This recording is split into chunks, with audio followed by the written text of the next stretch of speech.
Entonces, todo está relacionado y aquí es donde veo realmente la complementariedad que comentaba Karma, ¿no? Entre la simbiosis entre donante y el ejecutante, quien está encargado. Aquí, bueno, pues es un poco lo que podemos hacer, ¿no? Es decir, tenemos un caso es importante, hay que responder. Y hay que ver si nosotros estamos, si tenemos la información, no vale decir, uy, es que yo no quiero entrar en esto, es muy complicado. No, si tenemos la mala suerte, entre comillas, de detectar un caso o tener esa información, hay que responder. Y hay que responder generalmente encaminando o asegurándonos de que esa persona, ese paciente, quien sea, va a tener una asistencia. Y que haciéndolo no se va a poner a riesgo ni él ni su entorno.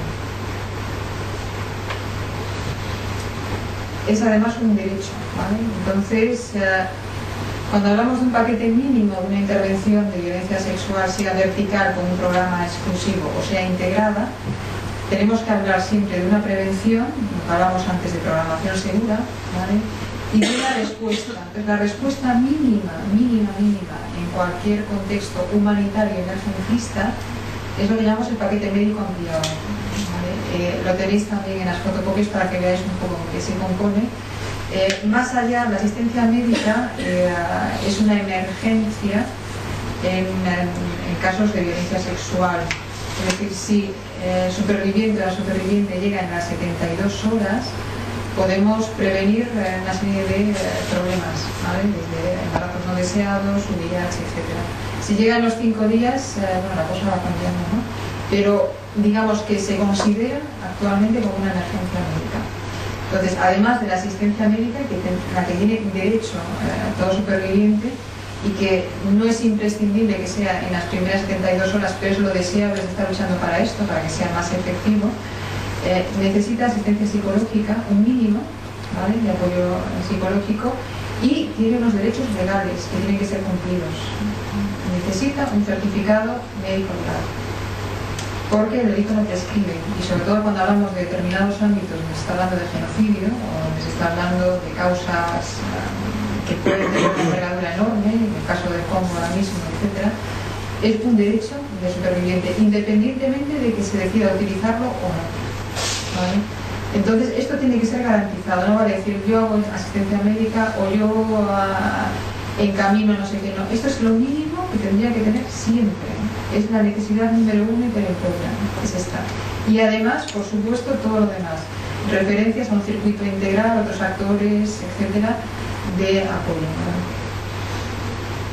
Esto hablamos siempre de lo mínimo, ¿vale? Tendríamos que luego pues, buscar complementar el circuito, como decía, de esa persona con lucha contra la impunidad, apoyo psicosocial, acceso a justicia, reparación, integración, etcétera, que ya forma parte de otras agendas, pero que hay actores que están trabajando. Es una forma de complementar y de coordinar. Esto es lo que hemos hablado.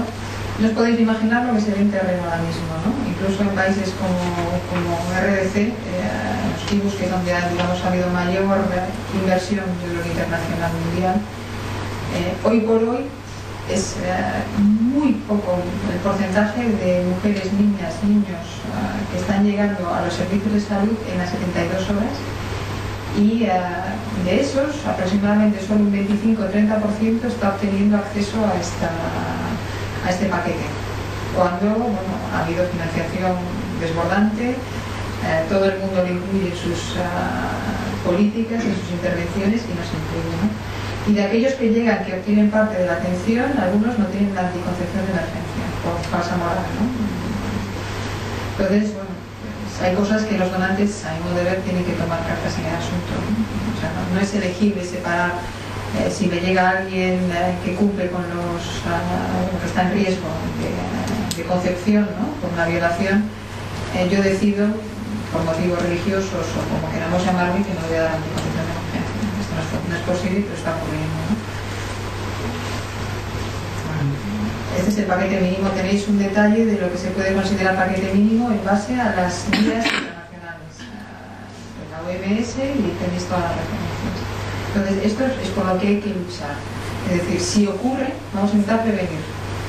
Si ocurre, por favor, que al menos esta asistencia mínima esté garantizada. Y una vez que tenemos esto, vamos a buscar cómo complementar y apoyar para que el resto se dé. Esto no se está dando tampoco en entornos de desarrollo y en entornos de no conflicto.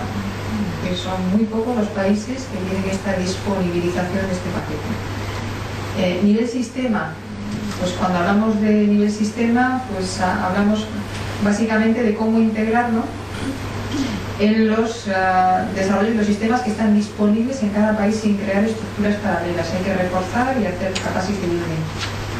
Y muchos de estos países donde se está trabajando y donde la violencia sexual es un problema muy importante, tienen servicios mínimos que podrían responder con apoyo.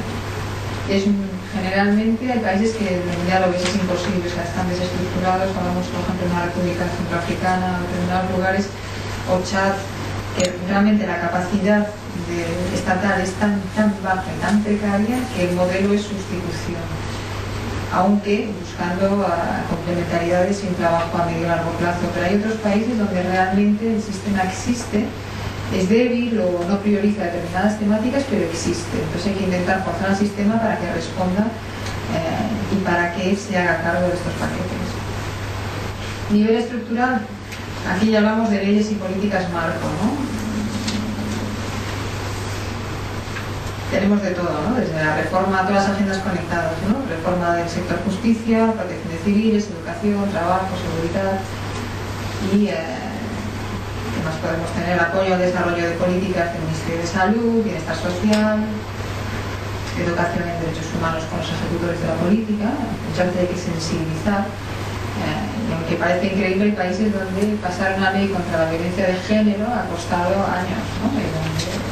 Se sigue intentando y no se consigue. Hay una reticencia brutal, ¿no?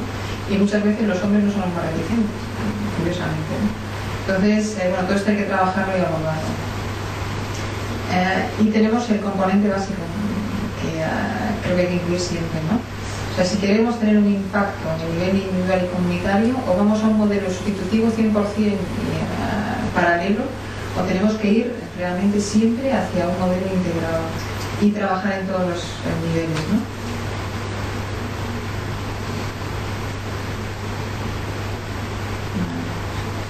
Yo creo que es uno de los portafolios donde veo más clara la conexión, ¿no? Y la necesidad de interconectar los distintos niveles. ¿Qué veo yo como el papel de las ONGs, ¿no? Dar caña, básicamente, ¿no? Pero dar caña sabiendo lo que está pasando. Entonces, podemos, nosotros como ONG, yo hablo con nosotros porque todavía me cuesta decir que no soy ONG, pero bueno, estoy en ella.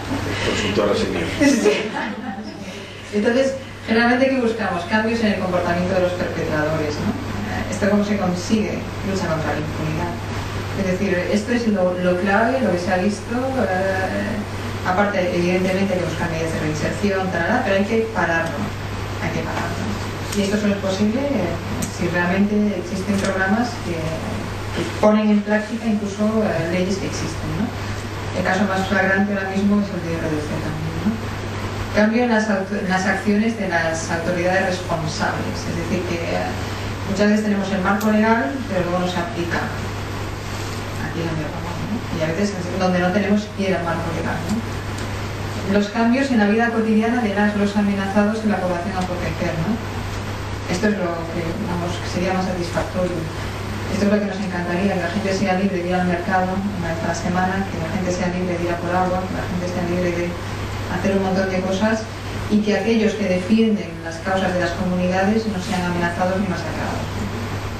Entonces, para mí el papel de advocacy es en esto, o sea, como resultado, lo que querría una ONG o lo que deberíamos intentar sería esto, ¿no? Entonces, para esto, a modo de ver, como tenemos que orientar el advocacy y decir por qué estamos pidiendo determinados cambios, por qué estamos constatando esto en la realidad, ¿no?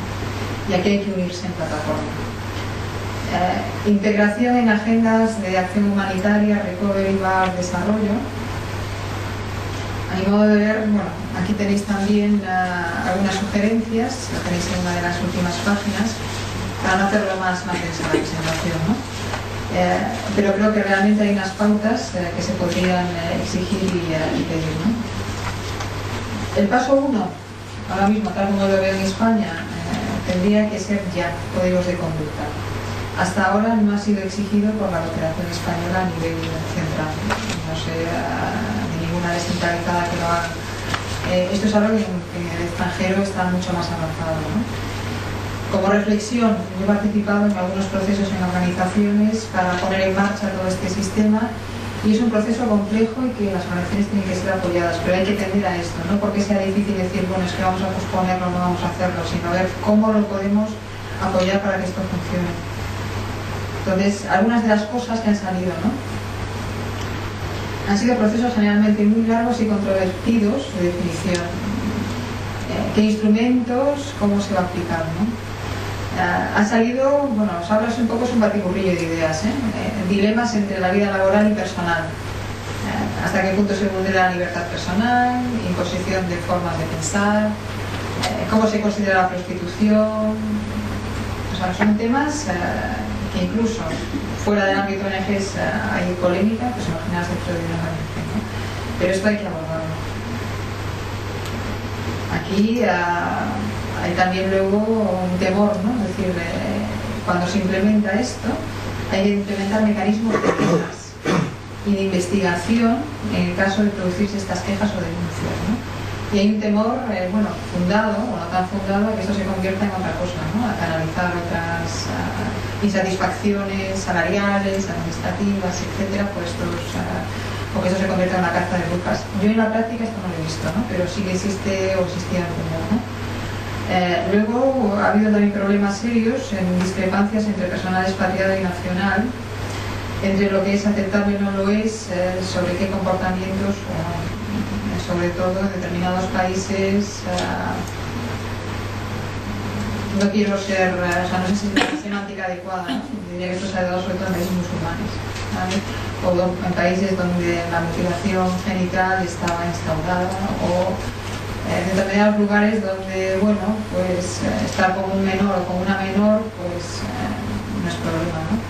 Entonces aquí realmente percibimos a veces un choque cultural y es algo que hay que trabajar, pero el apelar a la cultura, a la tradición, no vale. Vale. Esto es importante también. ¿Qué mecanismos se activan en caso de queja? ¿Quién forma parte del comité de valoración? ¿Y qué medidas y cómo y quién ha de responder? ¿Y qué consecuencias puede haber, ¿no? Y eso es algo que tiene que estar claro y tiene que estar pensado antes de todo. Bueno, esta es mi leitmotiv, ¿no? Mi lema. Soy una convencida de que dando un pasito podemos tener un impacto realmente importante. Y personalmente yo no creo que tengamos que hablar, ¿sabes?, de género o de simplemente de decir, bueno, esto para que pase, para que se haga, ¿cómo lo podemos hacer?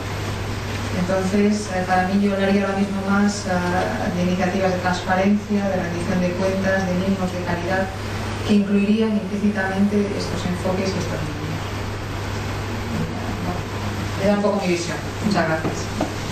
Gracias, Celia. Nosotros con este paquete de mínimos, si se cumplieran, sería un plus. Y bueno, también yo creo que